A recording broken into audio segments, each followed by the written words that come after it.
General writer امیر رانا کی طرف سے خوش آمدید. یہ مسٹر اسٹوری الون گڑھ کا نمبر 5 ہے. اس میں 4 میں ہم نے بات کی کہ وہ بیان کرتی کہ مجھے میری ایک دوست بگڑی ہوئی جو امیرزادی تھی، اس نے غصے میں مجھے کار سے اتار دیا تھا. تو سراج کو ذرا افسوس ہوتا کہ یہ آپ کے ساتھ اس نے زیادتی کی، اسے کم از کم اس سناٹے میں آپ کو اکیلا نہیں چھوڑنا چاہیے تھا. اب سنوبر اس کو بتا دی. سنوبر کہتی ہے اس کا مزاج ہی کچھ ایسا ہے، آج تو اس نے حد ہی کر دی، شاید وہ نشے میں تھی. یہ یہاں پہ تھوڑی سی اس نے بات کو واضح کی. اصل میں ہمارے یہاں تھوڑا شارٹ فلم اگر ہم ٹی وی کے لیے بناتے ہیں نا اگر، تو ہمارے تھوڑا سینسر بورڈ کا مسئلہ زیادہ آتا ہے. انڈیا اور باقی ہالی ووڈ وغیرہ کے علاقوں میں وہاں پہ سینسر بورڈ بڑا نرم ہے، ہم یہاں کچھ زیادہ وہ کر نہیں سکتے ہیں. بہرحال تو سراج ذرا وہ ہوتا اچھا، تو وہ نشے میں تھی. تو سراج کہتا اوہ. اب سنوبر کہتے ہیں میرا پرس بھی اس کی کار میں رہ گیا تھا، اس میں میرا موبائل تھا، میں کسی کو اپنی مدد کے لیے کال بھی نہیں کر سکتی تھی. تو سراج کہتے اب تو یہ نہیں کر سکتے. اب دیکھیے ایک بات جو میں آپ کو بتا رہا ہوں کہ اسکرپٹ کے اندر جب کوئی کہانی ہم لکھتے ہیں نا تو ہم ایک ریزن دیتے ہیں. ہم نے ایک لڑکی سناٹے میں کھڑی ہوئی ہے سنسان سڑک پہ، تو ریزن کیا ہے اس کا، کیوں کھڑی ہوئی ہے؟ تو ایک ریزن میں نے اس کے سامنے پیش کیا کہ اس کی امیر زادی ایک دوست ہے، بگڑی ہوئی ہے، نشے میں بھی تھی، تو اس نے الٹا سلٹا جو سلوک کیا اس کو. نشے میں تو آدمی بھول ہی ہو جاتا ہے، تو اس نے غصے میں اس کو اتار دیا. ٹھیک ہے. اچھا ایک ہی وقت دوسرا اس نے کہا کہ موبائل فون میرا پرس میں رہ گیا، تو پرس وہیں تھا. تو یہ دوسرا ریزن ہے کہ وہ آج کل تو موبائل آدمی کال کر لیتا ہے. یہ ہو سکتا ہے سناٹے میں سگنل نہ ہو، لیکن ایسا کہ مطلب آپ کراچی شہر کے اندر ہیں یا کسی بھی شہری علاقے میں ہیں تو سگنل آپ کو مل جاتا. اب تو سگنل پرابلم بہت کم ہو گئے ہیں. میں پورا پاکستان گھوم کر آیا تھا جب، تو میں نیٹ ورک پہ میں نے دیکھا کہ پورے پاکستان میں تقریباً سگنل ہر چھوٹے بڑے شہر میں گاؤں میں سگنل ملتے جاتے رہے ہیں. تو اتنا بڑا ایشو نہیں ہے. تو ہمیں ٹھوس جواز پیش کرنا چاہیے کہ اس کے پاس موبائل کیوں نہیں ہے.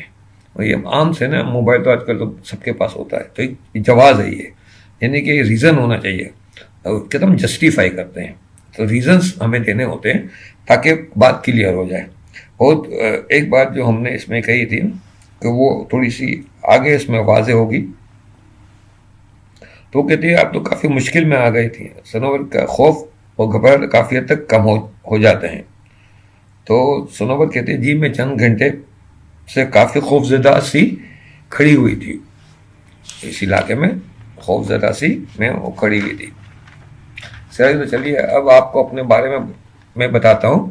اب سراج اب تھوڑا سا فری ہو جاتے ہیں بات چیت کرتے ہوئے، تو وہ بھی تھوڑی نارمل ہو جاتی ہے، یہ بھی نارمل ہوتا ہے. تو وہ کہتے ہیں کہ میں ایک چھوٹا سا بزنس مین ہوں، میرا نام سراج ہے.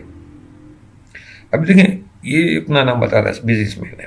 تو یہ کہہ کر سراج سنوبر کی طرف دیکھتا ہے. تو سنوبر سراج کے دیکھنے پر سمجھ جاتی ہے وہ اس کو پوچھ رہا ہے اس کا نام. تو سنوبر کہتے ہیں میرا نام سنوبر ہے، میں ایک کمپنی میں جاب کرتی ہوں اور بزنس ایڈمنسٹریشن کے فائنل ایئر میں ہوں. وہ اپنی تعلیم کے بارے میں بتاتی ہوں. تو سراج خوش ہو گیا تو اوہ ویری نائس، تو آگے جا کر آپ کا بزنس کرنے کا ارادہ ہے. سنوبر کہتے جی، اسی لیے میں امیر لڑکیوں سے دوستی رکھتی ہوں تاکہ وہ میرے بزنس میں انویسٹمنٹ کر سکے، سرمایہ کاری، انویسٹمنٹ کر سکے یعنی سرمایہ کاری. دیکھیے یہ تیسرا ریزن میں نے پیش کیا کہ اگر وہ بگڑی ہوئی امیر زادی ہے تو کیوں اس سے دوستی رکھتی ہے. تو اس نے کہ یہاں ریزن ایک ہم نے دے دیا تیسرا کہ وہ مجبور یوں ہے کہ اس کے پاس اتنی انویسٹمنٹ نہیں ہے، وہ آگے بزنس ایڈمنسٹریشن کا وہ پڑھ رہی ہے، تو پڑھائی ختم کرنے کے بعد اسے بزنس یا تو وہ جاب کرے گی یا اپنا بزنس شروع کرے گی. تو وہ چاہتی ہے کہ میں اپنا بزنس شروع کروں، تو اس کے لیے وہ امیر لڑکیوں سے دوستی رکھتی ہے. یہ ایک ریزن یہ سامنے اس کا آ گیا. تو 3 ریزن میں بات کلیئر ہو گئی کہ وہ سنسان سڑک پہ کیوں کھڑی ہوئی ہے، اور دوسرا آ گیا کہ وہاں سے وہ جا نہیں سکتی ہے کیونکہ اسے موبائل فون وہاں رہ گیا گاڑی میں، اور تیسرا کہ وہ کیوں ایسی لڑکیوں سے دوستی رکھتی ہے امیر زادیوں وغیرہ سے. ساری امیر زادیاں نہیں ہوتی ایسی، لیکن ہے کہ کچھ حد تک کچھ ہوتی ہیں تھوڑی بہت. اللہ تعالیٰ رحم فرمائے سب پہ. بہرحال تو سراج اس کی بات سن کے کہتا ہے کہ ویری گڈ، ویسے اگر آپ مجھے اپنا بزنس آئیڈیاز بتائیں تو میں بھی انویسٹ کر سکتا ہوں۔ سنوبر حیرت: اچھا، مگر آپ تو مجھے جانتے بھی نہیں، تو پھر یہ انویسٹمنٹ؟ سراج مسکرا کر کہتا ہے، آپ کا نام آپ بتا چکی ہیں، ویسے آپ کا نام کافی خوبصورت ہے سنوبر۔ اب سنوبر اس کا شکریہ ادا کرتے بولے، شکریہ، آپ کافی مہذب انسان ہیں، میں خواہ مخواہ آپ سے خوفزدہ ہو رہی تھی۔ تو یہاں ہم جو سراج جملہ کہتا ہے کہ شکر ہے آپ کا اعتماد بحال ہو رہا ہے، بس اب ہم جب چند ملاقاتیں کریں گے تو ایک دوسرے کے بارے میں اچھی طرح جان لیں گے۔ تو یہاں ہم اس نمبر 5 کو روکیں گے اور نمبر 6 سے مزید اس کہانی کو ہم آگے بڑھائیں گے۔ اگلے نمبر 6 تک کے لیے اجازت دیجیے۔ اللہ حافظ۔